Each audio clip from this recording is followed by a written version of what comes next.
very warm welcome to our keynote speaker, Mr. Abhinay Choudhari, who's an alumnus of IIMA batch 1997. Mr. Choudhary has had a remarkable journey, some of which Sanjay has just introduced to us, but let me take the privilege of doing this again. He's had a remarkable journey of 10 plus years as the co-founder of BigBasket, India's largest online grocery delivery platform. In his career spanning over 20 years, he's worked with giants like Mitsubishi Corp, Netcraft, iGate Global Solutions, as well as Infosys Consulting. He has also spent a very good part of his professional career working as a business consultant in Singapore, US, UK, and Europe. After revolutionizing the online grocery category in India, he has now taken the task of solving another very painful chore for the Indian household, and that's the daily laundry. Recently, he has co-founded a startup called LaundryMate.in, which, as the name suggests, aims to organize and disrupt the laundry industry and shift a good chunk of it to the online mode. Ladies and gentlemen, I give you Mr. Abhinay Choudhary. Yeah, thanks a lot, Sanjay. Thanks for inviting me for this. The evening, which is actually for the awards for the entrepreneurs, and especially entrepreneurs who have thought of their ideas and have given it some shape while they are still studying. So those are obviously special entrepreneurs, right? So the evening is for them. So I would not hold this for long and come in between the awards which they are going to get. But since I have kind of learned some very critical things as an entrepreneur over the last, I would say this is my third journey of sorts. And as Sanjay pointed out, there are failures, and like any other activity which you do in our life, right from learning how to ride a bicycle, right, which all of us must have done as kids. We do obviously fail multiple times, break our knees, get bruises, right? But then the joy of finally when you are able to, ride that bicycle, is kind of says everything, right? So it pretty much applies to even entrepreneurship, and it's important that we start trying our hand at that as early as possible. And I'm really kind of impressed by the scale and the reach of this whole program, from the Wadhwani Foundation platform. So great job you guys are doing. I didn't realize that there is something of this nature. It's kind of a movement of sorts, I would say, to seed entrepreneurship while people are working, while they are still studying in the college. And as I said, it's good to start early, and learn the mistakes, fail early, and so that when you are there after multiple attempts, then you create something very large. And life is short, right? Time is short. So always starting early that much helps, right? So as Sanjay mentioned that there is obviously no dearth of ideas. All of us pretty much, I think, dream. We all think of several ideas to be done, but then ultimately, unless we kind of really back that idea with great execution, it is just a mere idea, right? It will not take us anywhere, right? So as entrepreneurs, I think it is very, very important to first of all identify what problem I am solving. It is very important to be focused around the problem which we are solving, and then build the whole proposition around that. Because any business which have come up, right? You go back any number of decades, starts with a problem they are solving for a customer segment. That customer segment sometimes could be unique, sometimes it could be niche, it could be broad-based or whatever, right? But then it's the ability to identify certain customer pain points, identify what problem I am solving is the starting point for any great enterprise or idea for that matter. And then really understanding that problem in a greater depth, in a greater detail. You yourself being a consumer, you yourself put yourself in the consumer's shoes and understand what is that problem and what solution will kind of help solve that problem, right? So that's the first part of the whole jigsaw puzzle, right? And And we as I think individuals, from morning to evening, while we stay awake, we if we just look around ourselves and the activities which we do, there are so many problems each one of us face, right? In doing things the way they have been done for several years, and then just things just keeps happening like that. But if you take a pause, and sometimes when you feel some pain in some activity, some process, some business, to take a pause and step back and say, oh, look, so many people might be facing this problem, right? Is there a solution I can find, right, for this problem? Is the starting point for any venture. As I said, morning to evening, all of us come across several problems. So there is no dearth of ideas, and there is no dearth of businesses which can be set up, right, by anyone and everyone for that matter, right? So that's the starting point. Second, obviously, the most critical part is there has to be a real problem you are solving, right? I mean, there are several startups who become very successful. They become unicorns in maybe 2 years, 3 years. But my firm belief is that just becoming a unicorn, doing something is not really is something great. You have to actually, since given the countries we are actually now on the call today, I mean, if you look at it, we all being developing countries, we have so many problems to solve, and we want the capital to be channeled to solving day-to-day problems of individuals and citizens, right? So it's very important to solve a real problem, and which is being faced by, because when you do that, is wherein the whole scalability of the of the solution kind of comes and fructifies, right? And automatically it becomes a very, very large enterprise, right? Because you are solving a problem which is being faced by multiple people, right? So, I mean, gaming companies and stuff like that, I'm not too much, favor such kind of startups who then are just building for some eyeballs on advertising revenue, that kind of thing.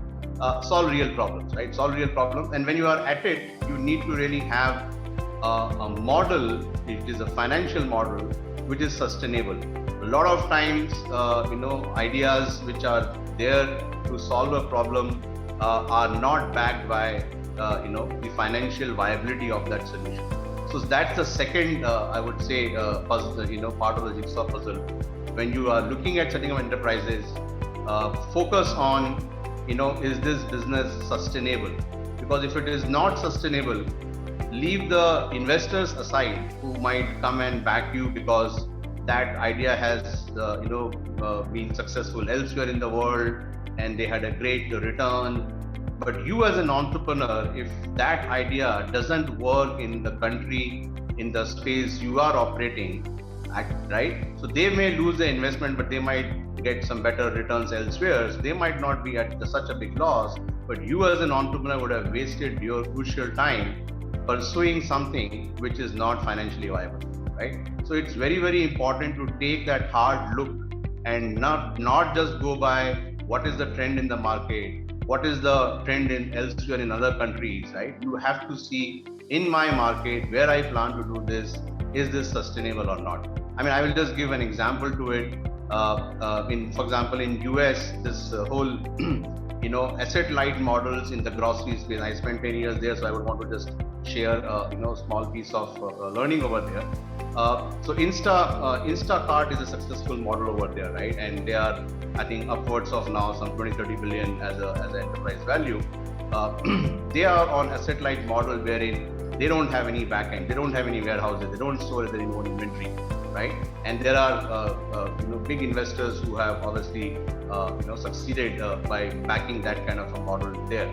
On that model, a lot of guys then started in India on asset light model in the grocery space, and they were just not able to scale because fundamentally the model itself was not viable because of the nature of the grocery supply chain and industry in India. So it is very important to understand that your idea, right, would work in the market you are planning to operate, right? So that's the second part of it. And then third is always evaluate your whatever you're doing from a scalability perspective, right? That not just planning something which is for handful of customers, few thousand customers, think of lakhs and millions of customers. When I scale it up, how will this work, right? Because that's wherein the real value creation happens, right? In terms of impact, what you create when you start something, right?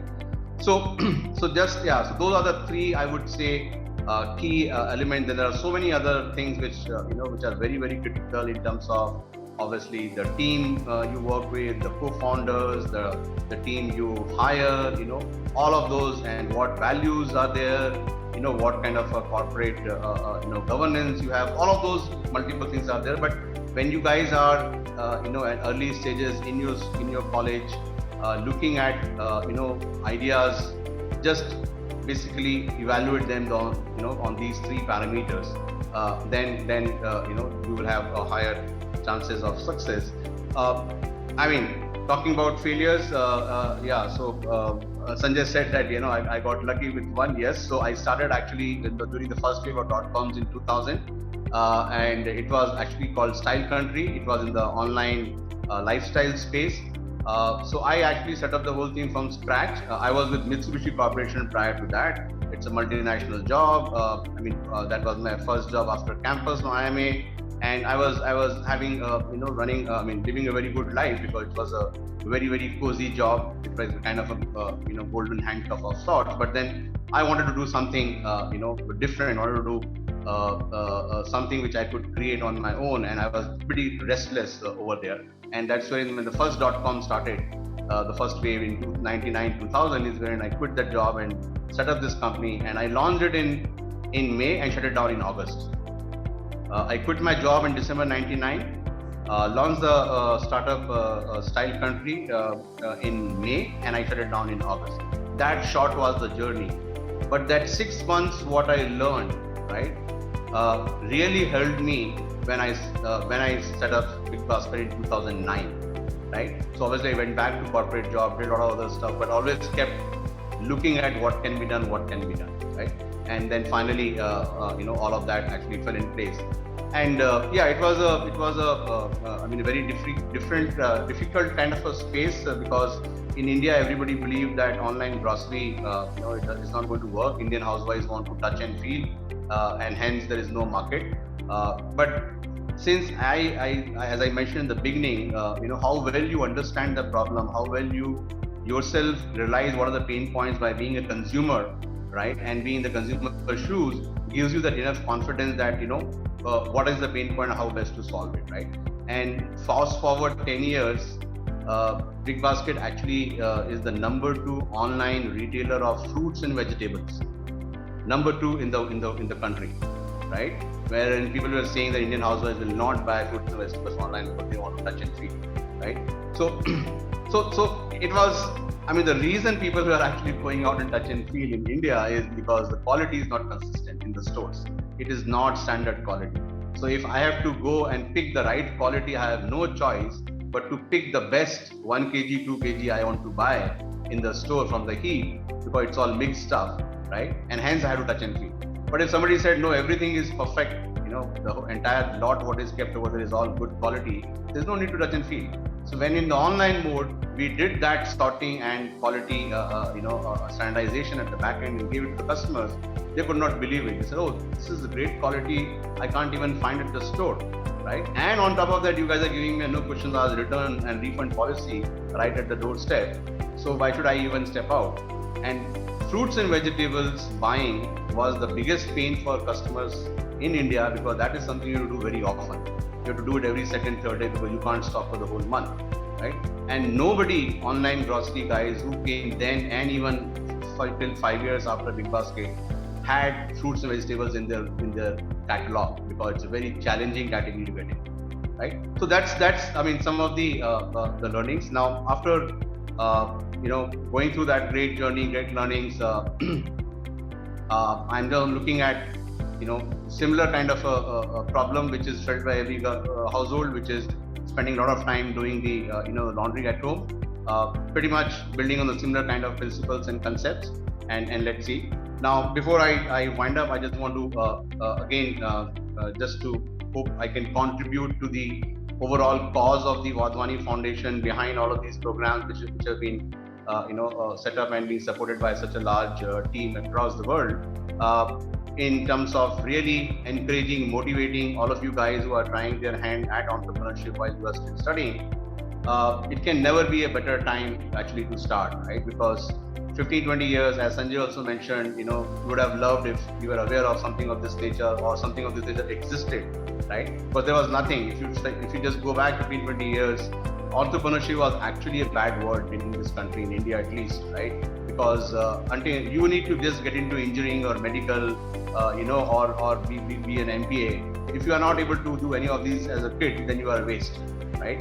So if you are a very poor performer, very poor at acads, is where you kind of look at doing some business, and that was the social stigma around setting up anything, right? But things have changed drastically, right? That's one side of the story. But second side of the story is that with this emerging technologies and the cost of those technologies, which is, let's say, internet or mobile for that matter, I mean, it's all possible, right, at a fraction of a cost, right? So when I started BigBasket, all I had of my personal saving was 25 lakhs. But it was the internet as a base, right, which helps you kind of set up businesses at a very low cost, right? Helps each one of us who come from a background who doesn't have a very, great financial backing or resources, could pretty much, set up things at a very, very low cost, bootstrap it and scale it, right? So all the best to all of you who are, looking at starting. Do start early. Fail multiple times, as I said. Even learning a cycle, we do kind of, meet with an accident multiple times, but finally we learn and we really enjoy the ride later on. So there's a long journey ahead for you, all of you.